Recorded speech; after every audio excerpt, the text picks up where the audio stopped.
I presume you're here in order to learn of Magecraft. I'll have you know, there's no room for the weak-willed in this course, and despite your best efforts, the sorcery of our time is but a fraction of what it once was in the Age of Gods.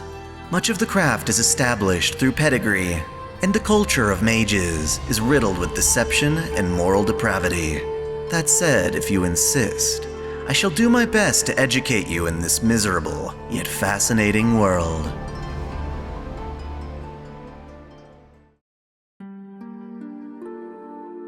In our previous lesson, I spoke of ways in which Magecraft could be used for good.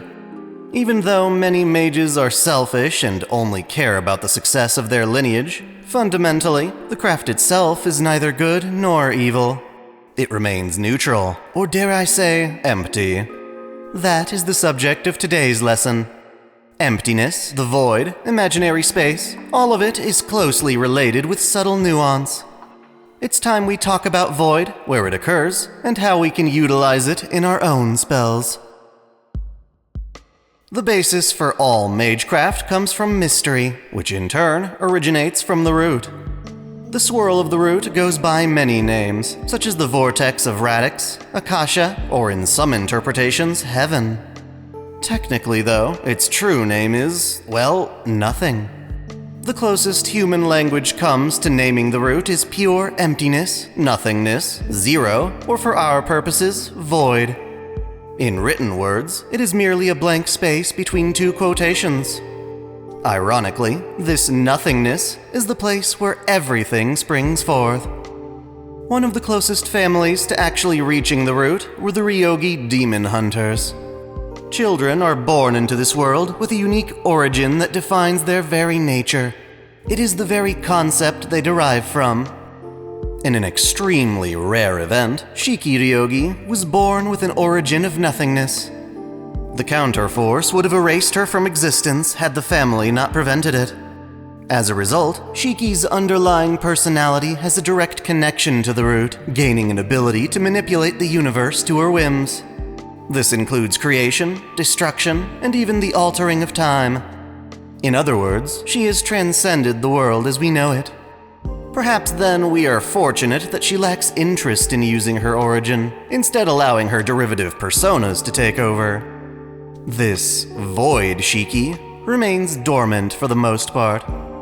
What comes to her naturally can take others an entire lifetime of knowledge and training. The famed Japanese swordsman Miyamoto Musashi practices the style of Niten Ichiryu. Both the historical male Musashi and his world-hopping counterpart document their studies in the Book of Five Rings, an anthology of texts based around the five elements: earth, water, fire, wind, and void. That last one, the Book of Void, is by far the most difficult to master. It involves emptying one's mind to become one with nothing, having an alignment with zero. Inversely, a swordsman in this state reaches infinity. Musashi's strict dedication to meditating could be considered a form of magecraft unto itself. The female version, who encounters Chaldea, culminates this knowledge into her noble phantasm, Ishana Daitensho, a technique of zero, a sword slash that can cleave anything in two. Not even formless concepts are immune to her blade. Musashi accomplishes this by conceiving hundreds of millions of possibilities and discarding them until only one correct path remains. When fighting the almighty chaos from another universe, Musashi chose to give up her life, her entire existence, to transcend this concept of zero. She achieved what her historical counterpart never could, but as an expense, she can no longer be summoned from the throne of heroes. The five elements within Musashi's books correspond to the elements recognized by the Mages Association. Void, then, is the fifth element, also referred to as ether. It's meant to combine with the other four great elements, and it's extremely rare to find mages who specialize in it. Those born with an affinity for void are capable of dismantling other mages' spells. It disrupts Magecraft's foundational properties, allowing for supernatural phenomena like the appearance of ghosts. Ether is also called the fifth imaginary factor. This term imaginary sounds dreamlike, but was coined through mathematics. Specifically, imaginary numbers emerged from the concept of negative space, something that makes no sense in reality. The square root of -1 is an invalid expression, but notating it as I and using it in formulas anyway miraculously yields results. Mathematicians can work with imaginary expressions, which represent an entirely new dimension that helps in calculating the behavior of waves in quantum particles. Roughly speaking, this means there are things we can't logically perceive that exist beyond our reality. There are dimensions that exist apart from reality, and we navigate them through concept alone. In Magecraft, imaginary number space, or void space, is a derivative dimension within the reverse side of the world. Mankind's laws of physics cannot observe this space, but Magecraft is able to help bridge that logical gap. There are formulas that render imaginary space observable, and mystic codes that allow us to navigate it. Doing so can be risky, however. Rather than enlightened, those able to observe both real and imaginary numbers simultaneously tend to go insane. Atlas alchemists have invented the imaginary numbers observation device, Paper Moon. When used in conjunction with Chaldea's shadow border, passengers are able to perform what we call zero sailing. This involves venturing into void space and re-emerging at a different place in reality. Being able to do this came in handy when Chaldea needed to bypass the storm walls surrounding Lost Belts. Said traversal applies to both space and time, as the void sea ripples with tides that distort the normal passage of time. In its upgraded form, the Storm Border utilizes virtual Triton engines that siphon energy from imaginary number space to charge weaponry. Voltoom, the evil outer god of flowers, once gave form to the Void Sea in an attempt to emerge in reality. It manifested within Vincent van Gogh, trapping the Nautilus in a dangerous imaginary trench. The Moon Cell automaton is also deeply connected with void space. Its far side is made up of imaginary numbers, which proves to be an ideal environment for BB to conduct herself away from the core's watchful eye. Within this space, BB created the Sakura Labyrinth, a trial meant to keep Hakuno Kishinami from being deleted at the Grail War's end. BB's Sakura 5 could also make use of void space. Passion Lip's Breast Valley is essentially a pocket to imaginary space where she stores compressed data. King Protea, with her colossal body, was initially sealed away in void space before being set free.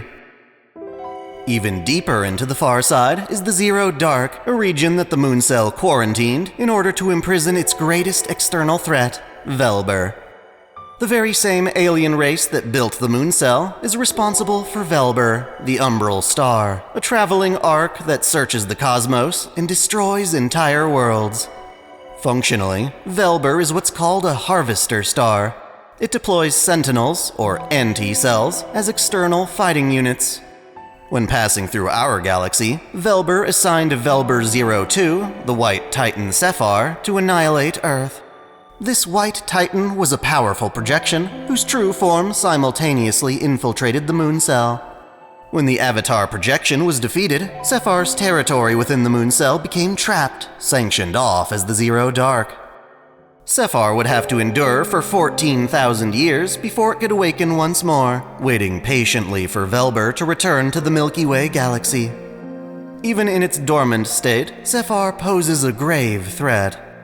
The arc of the stars she used to infiltrate the moon contains a void cell at its core. It's dangerous in how it can infect other beings to its will, like some kind of cosmic parasite.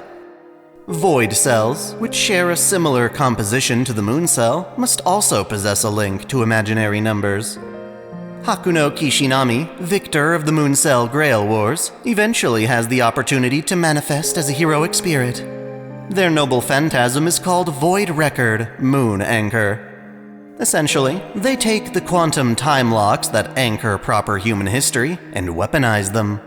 Imaginary space is used to open the Moon Cell and fire off a blast of energy. Solomon, the king of Magecraft, possessed his noble phantasm Ars Paulina.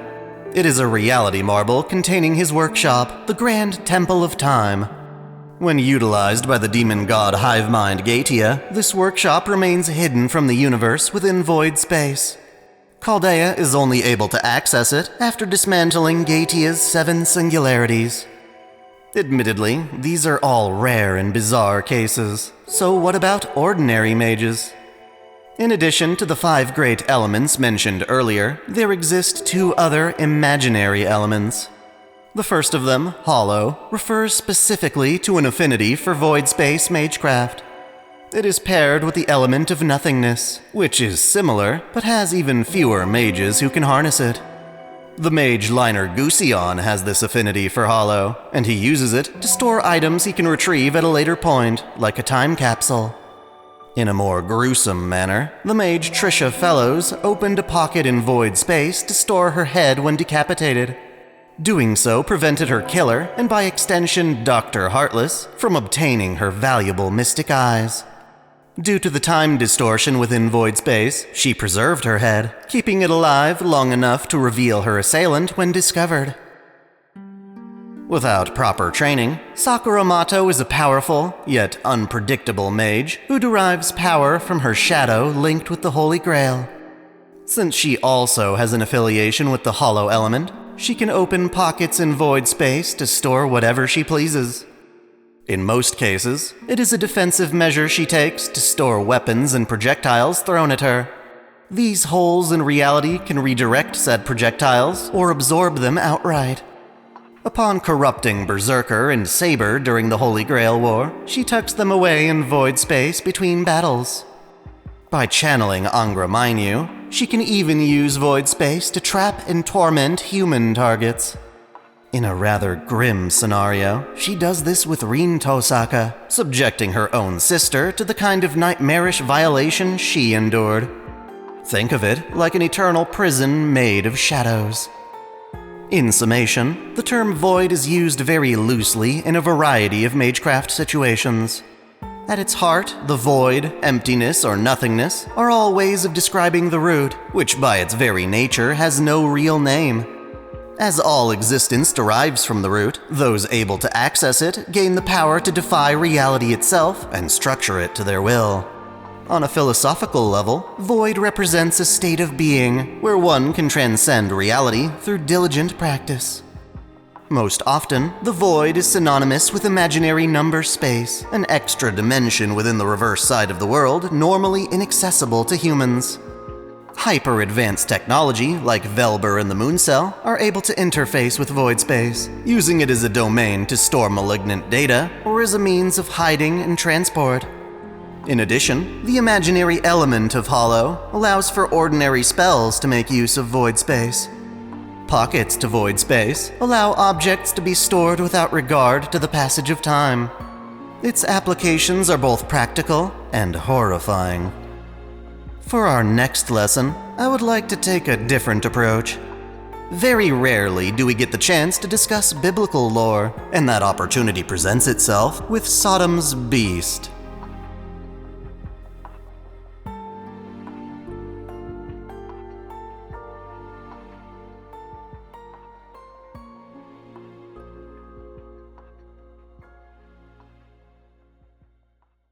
Thanks for watching. This channel relies on support from viewers like you. Please help us out by dropping a like and comment.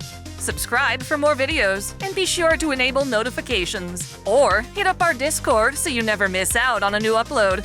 Most importantly, if you can spare it, please sign up as a channel member, either through YouTube, Patreon, or Subscribestar. You can find links in the description.